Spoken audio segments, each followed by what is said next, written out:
This is The Guide Gals, a modern, wedding-focused podcast by the experts at Here Comes the Guide. I'm Chelsea, a designer and inspired creative who's probably racked up over 8,000 hours on Pinterest, and the friend who's going to shoot it to you straight. And I'm Caroline, a social media manager who is obsessed with dogs as ring bearers and will inevitably cry over your wedding video. We've seen it from all sides. We've been brides, planners, bridesmaids, and have worked with standout brands throughout the industry. Think of us as an extension of your wedding party and hang out with us as we share the ins, outs, ups, and downs of the road to I Do.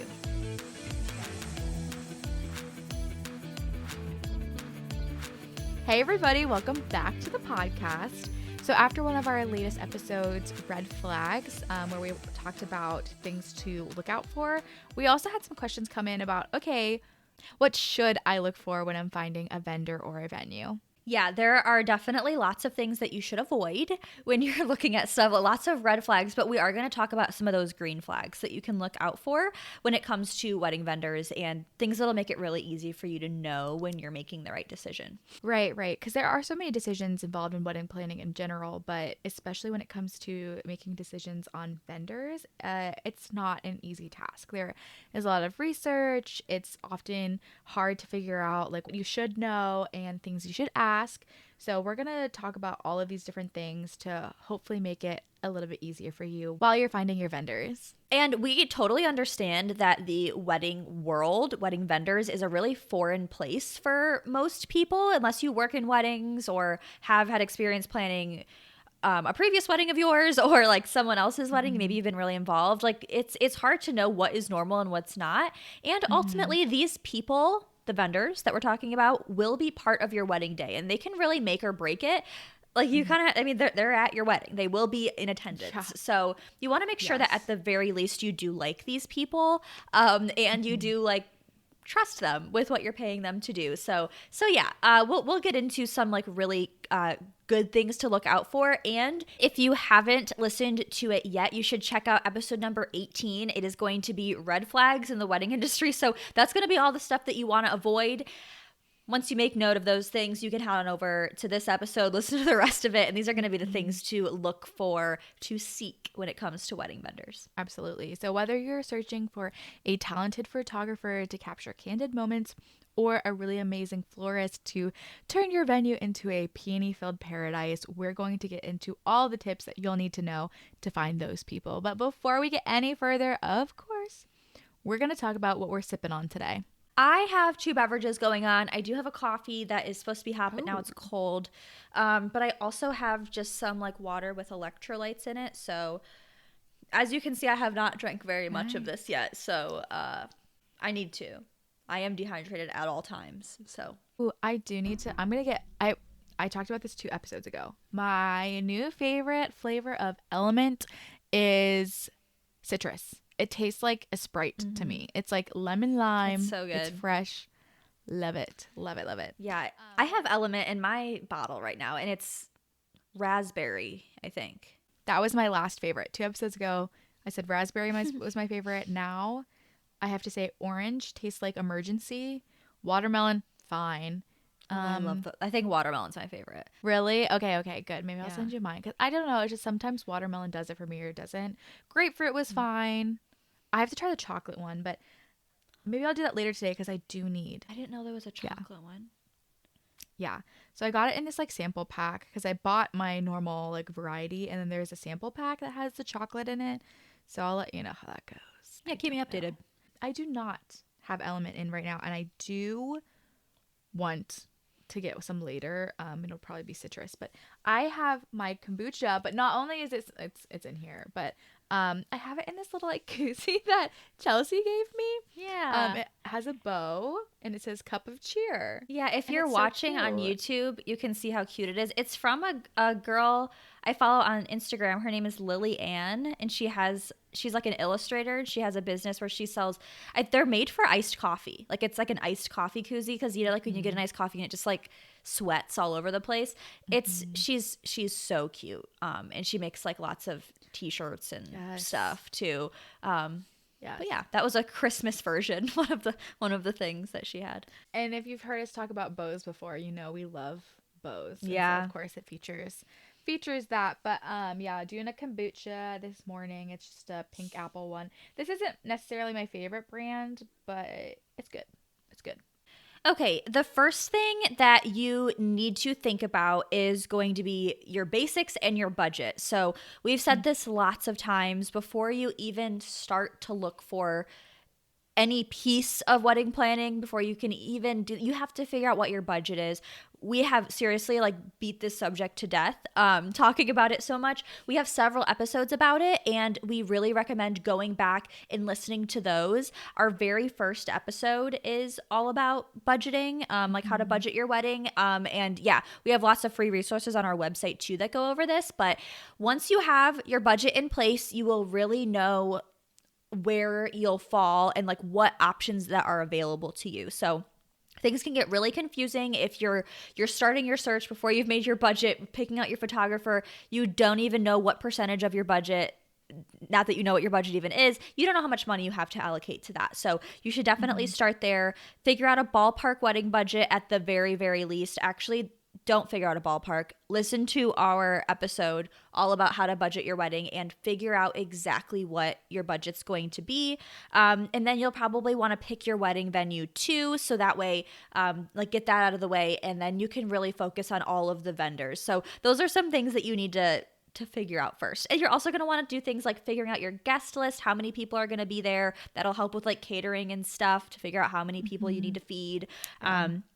You're probably going to want to find your wedding style as well. We have an episode Mm-hmm. all about how to brand your wedding.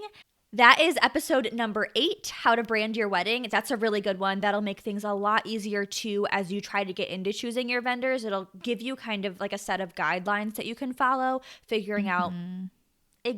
exactly, what you want your wedding experience to feel like, and then set your Yes. priorities, which is going to go right along with your budget. Yeah, that's the starting point. Figure Yeah. out your budget. One thing to note here, like, yes, those are all the things to do first, but we'll give a short caveat just to say if you have a vendor that you have your heart set on, like you would rather get this vendor than a specific venue, that is the case for some people. Like if you have a photographer that you will not get married without, you may need to talk to that vendor first because their schedule may dictate your schedule. Like if they only have these 2 dates available, great, you're going to snag one of those dates and you're going to figure out the venue afterwards. Just a small caveat that if that is the case for your situation, that you have a photographer, you have a videographer, a caterer, I don't care what it is, and they only have specific dates available, get that done first because that will affect everything else. Yeah, and that is going to fall under the category of something we like to call a non negotiable. And once again, that is something that you're going to explore with your partner as you go through your budget and like really figuring out what those non negotiables are. Of course, there are a set of rules, meaning like, creating a budget. These are like a really great suggested order of way that we suggest that you Mm-hmm. guys do things, but there are always outliers to that. There are always a reason to like kind of break the Yes. rules a little bit and bend things for what will work best for you. But yeah, overall, yeah, figuring out those basic things, those non-negotiables is really going to set you up to picking the vendors that are best for you in your Mm-hmm. specific event that you're having. Yes. Now, the next kind of step you're going to take is to nail down your wedding vision and values. The first part of that, the wedding vision, is something that is very similar to wedding style, like choosing that, but then really kind of diving a little bit deeper into what you want that to be. Will it be formal, casual? Will it be held at night or during the day? Indoors, outdoors, big, small? Some of those questions are going to be really big because you need to figure out that vision before you find your vendors, because that is going to help you decide what vendors can actually accomplish that vision. And really, like, you will have to communicate that vision with your vendors when you figure out who you're going to book with, because if you say the words like, oh, I want a very like storytelling imagery, or I want a very like moody, filmy imagery, and you're talking to a photographer, if they don't understand the vision that you want, don't book them. But if they do, and they're continuing on this conversation with you and like bringing up other words that you haven't even thought of, great, a good indication that they are exactly what you want when you're trying to accomplish this wedding vision. Yeah, a great thing to do as well is to create a bit of an inspiration board or a mood board. This is once again something that we talk about in episode 8 on how to brand your wedding. But at the very least, I think like getting on Pinterest, pinning some things that stand out to you, and figuring out, yeah, like what that style is. And then if you have this visual piece that you can show to these potential vendors and say, like, hey, this is really what I'm looking for. I have my heart set on this kind of style. Is this something that you're able to emulate? Or like, does this feel exciting for you to work with me on something like this? I think that's super helpful. It's just like going to the hair salon and showing them a picture or a video of a haircut you want instead of saying like, like kind of fringy over here, like because they don't know what you're talking about. You don't know what you're talking about. I don't know what I'm talking about when I start talking about stuff like that. So, yeah, same kind of thing. Having that visual component, I think, will really serve you and will help to pair you with the styles of vendors that you're wanting.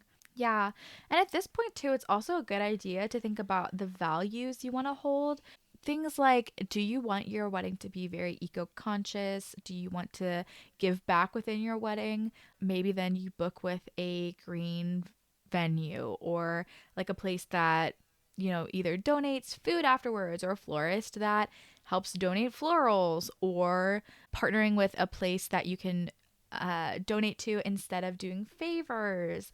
This is a good thing to think about at this point because you will want to clarify for yourself what your core values are if that is something that's important to you, and maybe book with vendors who have similar values, because that will help translate to your overall vibe theme. Of course, your vendors are going to be with you on that day, like on your big day. So if these values are very important to you, you want to make sure that aligns with the vendors you're booking. Yeah, and that could even just lead to you being able to execute those values that much easier. If you know, yeah, like some sort of like green initiative or recycling in some sort of way really is something that one of your vendors is excited about. They might even have ideas that they share with you or suggestions on how to do things effectively. So, yeah. The next thing that I am going to touch on is prioritizing your must-haves. So I did already talk about this a little bit. We also have called them non-negotiables in lots of episodes before, but this is going to be really, really important. So when you are figuring out those basics, you really want to sit down with your partner and figure out what things really matter most to you guys. This might be different, like between you and your partner. You might be someone who really cares a lot about spending more money on a photographer. Your partner might really care about having a late night snack, which is like an extra expense. So you need to figure out what really matters the most to you guys and be respectful to each other. It's both of your weddings. So figure out what areas you might be spending a little bit more money in, or you might be like really adamant on having. Like talking about the late night snack category, it might not just be a late night snack. It might be like, I really want there to be In-N-Out hamburgers at my wedding. Yeah. They need to show up at 8 p.m. Like that's what needs to happen. I want it to, not any hamburgers. I want those hamburgers, you know? So yes. like figure out what those are and really lay them out. Because yeah, it's going to change your overall budget for those different things, and absolutely you'll figure out what matters most. All right, so we just had you get lots of things in order before we jump into the actual vendor search, which is what we're going to talk about now. So maybe you've picked your venue, you've absolutely done your budget, you've nailed down non-negotiables, picked out your vision, your values. Now we're actually going to start that search. So you have all of these basics, and now you're going to zero in on the vendors that fit all of the needs that you have. And there are so many ways to start a vendor search. It's hard. I think you've likely never planned a wedding before, and this is all new to you, and it's hard to figure out. Like, there may be certain vendors that you're like, absolutely. For me, I was like, this is the photographer I want. This is like kind of, I knew the brand of bridal attire that I wanted. Didn't really know a lot of the other things. Didn't really care too much about caterer. Didn't care too much about my reception venue. And so I started, like many people do, with word of mouth, or just asking some of my friends who had gotten married already, just saying like, hey, what was your experience with this person? Hey, what was your experience, or what advice would you give? and they kind of helped me start my search. Some of them said, absolutely don't book this person, which was helpful. Yeah. And some people said, hey, and actually that's okay. So I did have a photographer in mind, and then I don't think they were available. And so I found my actual photographer through word of mouth. Huge. I love her. Taylor Simon Photography. Huge shout out. Go look at her work. Her She's work is based out of really beautiful. Michigan. Oh, beautiful. And her website is also stunning, beautiful, gorgeous. Mm-hmm. So word of mouth did me really, really well. You can also talk to your venue about preferred lists. They likely have a list of people that they've worked with, that they enjoy. Some places force you to choose from their preferred list. Yeah. And some people will just have a list of like, hey, here are some suggestions. This DJ works well with us. This caterer knows the groove, like whatever. And this can help make the planning process easier if they give you that list. Of course, as well, there's the good old Google search. There's the good old social media search. I know for me, I'm probably more likely to look up things on social media, but that's like my job. I love social media. But Google will also do you well as well. Just make sure you're reading those reviews. Make sure you are double checking with other people, because Google search is great in a lot of ways, but you can also get scammed by people who are like professionals of making it look like they're a legit vendor and then actually aren't. So Yeah. just be wary with that one. I think social media is a good place to double check that is a legit thing. You can kind of see some more of their portfolio, see what people are commenting. Look at the comments on people's things, because that is a good telltale sign of like, are people saying great things? Are people following along? Or is this kind of a barren wasteland of like nothing's happening? Just be careful. I again talk about red flags in episode 18. So that's more of where we are going to give you these caveats, but I'm going to choose to be on the positive side today and say, yeah, you can find some great things on Google and on social media as well. And then also, of course, wedding vendor directory websites, things that you think of that are similar. Like, Here Comes the Guide. We specialize in venues. We are going to match you with the best venue, but a site similar to Here Comes the Guide will help you find vendors and maybe some that like specialize in that. And those places are also going to have somewhat of a portfolio, link to all of their contact information, and possibly give you some reviews to look at, which can be super helpful. So the best thing to do too when you do start your vendor search is to really start it as soon as possible or as early as possible. You want to give yourself plenty of time, especially, I mean, vendors book up, and you want to give yourself time Yeah. to not feel like, okay, you know what, I have to choose someone this week. You want to be able to, you know, allow yourself the time to, if you want to talk to several different people or several different vendors like in one category, and see who really like, you know, feels like fits your vision the best. You want to like Right. let yourself, like, give yourself the time to be able to do that, and, you know, make sure that you are still able to have enough time that these vendors still have availability before your day. And then the next thing that I'm going to talk about is doing your research. So Caroline did touch on some of this already, but we want to stress that this is super important. We talk a lot about this in like our red flags episode too. You need to do your research on this. You might come across a photographer, my favorite example to use, on Instagram, and you're like, wow, this work is really pretty. It really matches my style. I'm super drawn to it. But yeah, you gotta go to their website, see if they have a website. It's a great sign if they do. It really shows that they've invested in their business and that they're professional. And then on their website, they should have a good portfolio that you can see. This is a great place. You want to look through all of that. You also want to check their reviews. It's great to check reviews that are both on their website but also off of their website. So of course, a lot of people put like reviews, testimonials on their own website, but they aren't going to put a bad review on there. Like, hello. If they do, then that's like very strange. So yeah, you want to look at their Google reviews, Yelp. I know there are other places that do host reviews for wedding vendors. So definitely check those out. Read through them. Like, seriously read through them, especially if they're not all like 4 and 5 star reviews. If there are some lower, like 1 star low reviews, read them.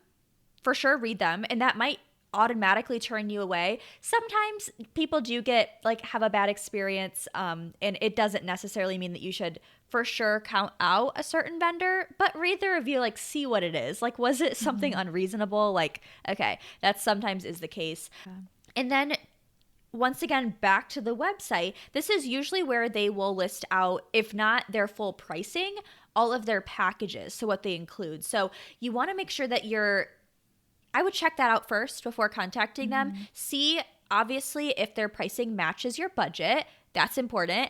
But then also you'll want to check about what their packages even are. So if you find a photographer you really like, you get to their website, you're like, oh, you know what? They only really specialize in elopements, and I'm not eloping. Like, that's probably something you want to check out before you contact them and like waste both of your time. Like maybe that's all that they do. Maybe that's all that they want to do. So yes, and then usually the best place to reach out to a vendor is on the contact page of their website, or sometimes it's through email, but they will usually have clear instructions on how to contact them or how they prefer to be contacted listed on their website. If they don't, that's not a great sign.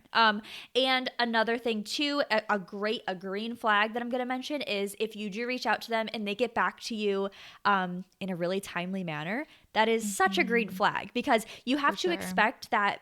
We mentioned this in our previous episode too, but you have to expect that the way and the amount of time it takes them to reply to you, especially before they've even gotten you as a client, like that's really going to speak to how they're going to treat you, and like the time that it's going to take for them to Mm-hmm. communicate with you after they already have like at least a deposit, so I would say though yeah. that you don't feel like you have to hesitate in following up with a vendor, because especially Hmm. depending on when you reach out, they may be traveling for work, or may actually be like, if we're talking about a photographer, like shooting a venue or shooting a wedding at that time. So don't feel like it's a red flag that if they don't get back to you right away, like they're going to be really bad at communicating. There are also life things that go on, and feel free to reach back out to them. But if they don't respond after that, not a great thing. And I would say another green flag is if people give ample heads up of like, hey, I am out this weekend and I Hmm. won't be getting back to you. Like if they put that on their website, if they put that on social media. I love that proactive communication of like, hey guys, just so you Yes. know, if you reach out to me over this week, I'm on vacation and you should take vacations. And it's good that they are stepping away from their work, getting that good work life balance. So I think it's actually a green flag if they are being communicative ahead of time and saying, hey, just so you know, I'm going to be out of office and I'll get back to you on this date when I get back. Yeah, the communication is key. We will always talk about that. Hmm. The next thing to consider is hiring a wedding planner. This could be a vendor that really just takes off so much of the stress. You could hire this one vendor and have them hire the rest, potentially, depending on what kind of planner that you were booking with. And that is incredible. So then you actually really want to put a lot of time and effort and energy and research into picking your wedding planner, because depending on your Yes. needs, there are so many things that they can and can't do for you. And we'll kind of get into that in a second, but finding a wedding planner is just, I mean, I think we've said in other episodes, at least finding a coordinator is great. But if you can get a wedding planner, that saves you so much stress, so much time, and honestly, sometimes could save you money because of their expertise Yeah. in their areas. So, depending on your budget and your needs, you can contract someone to do full service planning and arrange every detail. So, that's kind of what I meant by like you can hire one vendor to figure out everything else. And that is a huge thing. Hmm. You can also just contract them to help you choose your wedding location and still your vendors. And maybe you say, like, I actually already picked these vendors, but can you pick all these other ones? So something that's a little bit less full service, but still helping you with a lot of these big details. And then also you can hire somebody to do a day of coordinator, which really kind of comes into effect 30 days before the wedding. So they're not going to be choosing vendors for you, but they're going to help you like assist in all of the coordination of the details leading up to the wedding. Because there's a lot of details in those 30 days beforehand where you're paying final deposits, you're getting information to people. So choosing your coordinator, choosing your planner is a big deal. Now, you may not be able to choose your coordinator. Sometimes if you choose a venue, they already come with a coordinator. That's great. That can kind of help save some of that headache, and they know their venue so well, so they'll have a lot of expertise in that area. But if you are hiring someone outside of your venue or hiring a full service planner, do so much research in that, because they are going to really help Hmm. set the tone for so many huge details, and you want to make sure you find the right person who clicks with you. Yeah, and something to really be aware of too, coordinators and planners are not the same thing. So I think it's really important to familiarize yourself with the differences between those two Mm-hmm. things, and also like familiarize yourself with when you're trying to choose a planner or choose a coordinator if it's not kind of already set in place for you, familiarizing yourself with their packages Mm-hmm. and exactly what they include, because they're these different vendors, might and probably do have slight differences in like the ways that they work or what they allow, or they probably even have levels that include more or less. Mm-hmm. So Mm-hmm. yeah, definitely become aware of exactly what you're signing up for. Yeah. That really goes for all vendors. Become familiar with Yes. every package that you're signing a contract for. But yeah, definitely, do your research. I already said that. 100%. Read all of that stuff. Okay, the next piece of advice we have is to really lean on your wedding venue. So, picking your wedding venue is going to be such a huge piece to your planning puzzle. And like we just mentioned, a lot of times it does come with a day of coordinator. And they do a lot of times have preferred lists that they have too. So they really do have, obviously, lots of experience with hosting weddings Mm-hmm. in their space, and they can help you with figuring out what exactly will work, what will fit your vision, what vendors to even choose. They know the ones in their area. Mm-hmm. And there are differences too. So sometimes when you go to a venue, they have a preferred list, and that means that, I know Caroline already mentioned this, that they have these, laid out for you so that you can easily choose from this list. There are people that they trust and that they, obviously recommend. But sometimes if you work with a certain venue, they might say, okay, well, if you're going to have your wedding here, you must use this caterer. Like, Mm-hmm. this is the catering that you're going to have, and that can go for lots of different venues. So yeah, something to be aware of that goes along with doing your research. But these can be a very helpful. And if a venue has had a bad experience with a vendor, there is no way that they're going to make it like contractual that they are always working with them for events, or Mm-hmm. even recommend them in a like like a preferred list kind of way. Mm-hmm. But something to be aware of is a lot of times for these vendors to make the venue's preferred list, they are like paying into that. So that is just something to be aware of. Like, there might be a reason why they're on that list other than the fact that the venue believes in them. But I would say that overall, since we're talking about green flags, that if there is a preferred list of any kind, that there's a green flag attached to that vendor. Mm-hmm. Like a couple having a bad experience on their wedding day because of a vendor causes them to have a bad experience at that venue. Like, Mm-hmm. that's the way it is. So they're setting themselves up for having bad reviews Yeah. and bad experiences, which they really don't want, obviously. So figuring out like what exactly those things mean, it's some stuff to for sure be aware of. Yes. Yes, and knowing that about the preferred list is a huge like behind the scenes of the wedding industry. And another thing that you might want to know that you may not be aware of is sometimes with these preferred lists, yes, you get them and you might not vibe with someone that they have on there, but there are sometimes rules around the preferred list depending on the venue. Some venues don't allow you to choose someone off of the preferred list, or there can be fees that are incurred if you do choose someone who's not on their list. So make sure you ask the question of do they allow outside vendors? Are there fees associated with bringing in your own caterer or vendor team? And are you contractually obligated to stick to the venue's preferred list or in house caterer? In some areas, the vendors have to be licensed and insured in a specific way. So sometimes there are like very valid reasons behind this. And other times it's just because they have this preferred list that people pay to be on. And there's an incentive for both parties to stick to that preferred list. So, yeah, definitely just ask those questions. Think about those things before you book with that preferred list. And for the most part, vendors and venues want you to have a really good experience, and they are working in weddings because they love them and they want you to have a good day, and they really care so much about the events that they're involved in, the events that they're putting on. So that is why we say to lean on your venue, because they really do, for the most part, have the best intentions for your day in mind. And communication is key. So like communicating with them, letting them know what your needs are, and figuring that out, that's a big green flag in Yeah. your venue. And if there's a venue that's, being giving you a bad feeling, then that's a red flag. And you know, we've talked about those, like I said before in our other episode. But yeah, maybe don't book with them, because your venue and your vendors you should be able to lean on them, not totally in ways that are like inappropriate or like beyond their like scope of work, but they should be there to support you. Yeah. As you're planning. Yeah, absolutely. All right, now that you possibly have some vendors in mind, you're going to want to schedule those consultations. Make appointments with your favorite vendors or the most popular ones as early as possible, just so you have a better chance of booking them and that they don't get booked by someone else before you get a chance.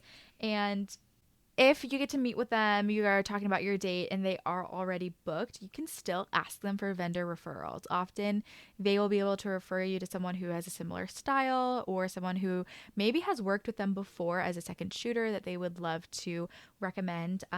You can still get so much out of consultations with someone who might already be booked. And they really do have, like, all vendors have great networks. In fact, that's a green flag to look for. If they do have a great network of people that they would refer to, that is a good sign, because they are obviously like working well with other people. And if they don't have people they would refer you to, maybe not as great of a sign. But really, also, I would say try and make these appointments, these consultations, face to face, or at least somewhat virtual face to face, because I think there's a lot you can learn from body language, from tone of voice, from if you feel like you're being rushed along through your entire appointment, like, that would feel weird. Or if you meet with someone in person and their body language is just not giving you the right vibe. I know that's a weird thing to say, but really I think there's a lot that can be seen there. It's the things that are going to give you that gut feeling of like yes or no. Right. And we are huge believers, like, if you are not getting the right gut feeling, don't book with them. Honestly, like, if you spend time with them and you love spending time with them, that's a really great sign, because you're going to spend time with them on your wedding day. We talk about photographers a lot and videographers. They are literally with you from pretty much the start of your day to the end of the day. They're like a couple feet away. Yes. Like, they're right there at all times. And if you are worried about like feeling comfortable in front of the camera, you want somebody who you feel comfortable talking to, who you would trust. And so these consultations are a really important part of it, because you are going to immediately get a green flag feeling or a red flag feeling. And it's good to really trust your gut on those things when you're choosing someone like an officiant, a photographer, caterers, people who are really going to be in it with you on that day. Yes, I couldn't agree more. Like, especially with that, like, you want to be able to like talk to them, like have a good conversation with them, feel really comfortable, because they will be right there with you the whole day. Not some vendors more than others, of course, but seriously, you don't want to feel like you guys just aren't clicking. That's but communication, like we've said, really is key. So we do have a lot of existing lists for you guys. We will have them linked in the show notes on our website for this episode, but we have lots of questions to ask guidelines that you can explore. So we have articles on questions to ask your wedding planner, your wedding photographer, caterer, florist, DJ, cake designer, questions to ask when ordering your wedding invitations. Like, seriously, the list goes on. So, those are really great resources, and, really sets you up, because once again, like, if you don't work in weddings, if you haven't planned a wedding before, it's really a new territory, and it's, why would you know exactly what to expect? So we do have these resources for you, and they're really good ones to utilize. Of course, everything is totally free for you to check out. Yes. But some major ones after you do have these interviews, some questions to ask yourselves, you and your partner. Did we feel heard? Do they feel like they understand your needs and your vision? Did we get a strong sense that they'll work with your budget? So I think you need to be really clear on this. Ask for a dollar amount of what their package cost. Ask if there are any like hidden or extra a la carte kind of fees. They should be able to be upfront with you about that. If they're not, walk away. Was there a good connection? Did your personalities mesh well? So that's all really important stuff to just feel that out. Yes. Yep. Like we said, trusting your gut is so important here. And just because they are really popular, they're really professional, they are booked out for a long time, they still may not be the best fit for you. And it's okay if your gut is saying that. So don't be afraid to to really trust yourself in this process. And we hope we gave you some tools to use to make you feel more confident in your decisions and finding those right things. And definitely check out all of those questions to ask your vendor articles that Chelsea just mentioned. They are so helpful in finding the right things to talk about and really continuing to help you build that toolkit to find the vendors that are going to make you have the most magical day possible. Yeah. Well, this was great to talk about. I love that we got to like go to the other side of it after talking about all the red flags, which is kind of fun because like it's kind of fun. Like there are some like juicy drama. I don't know. Things. Funny is like, juicy is like a better word. So yeah, I'm glad we got to explore like some of the green flags, really some things to look out for when you're trying to find the best wedding vendors for you. But yeah, you can find out more about us. If you guys have any questions too, or have any episode suggestions, you can reach out to us through our website's contact page. That is at theguidegalspodcast.com. You can also connect with us on Instagram at theguidegals_podcast. All of our episodes have a video component too, so you can find those on YouTube, on the Here Comes the Guide YouTube channel, and we are on TikTok too as the Guide Gals Pod. But yes, over on our website too, we have a complete episode library and lots of free planning resources for you. So definitely check those out if you are in the trenches of planning, or if you're just getting started. It's like a great starting point for that too. Yes. But yes, this was a fun episode. We say that every week and we mean it. Like we do mean it.